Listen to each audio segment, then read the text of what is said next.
Think of puppeteering as though you are a human marionette. You have invisible strings going from your feet to your hands, and your hands control your feet. So they need to move in unison. Puppeteering is kind of a vague term in regards to how it gets utilized nowadays.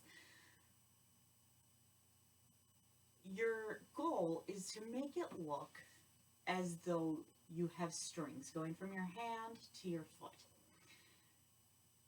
So, when my dancers are first starting, we'll start fairly simplistically trying to just move hand and foot coordination.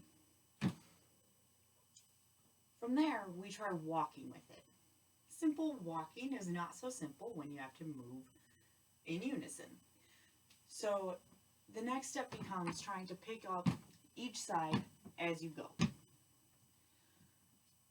Once you get the hang of that, you can start adding extras in.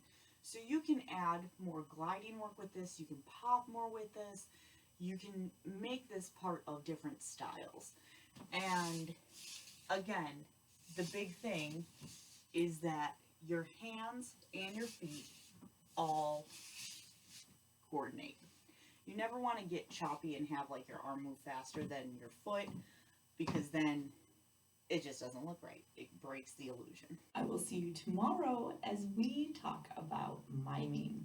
I will see you then.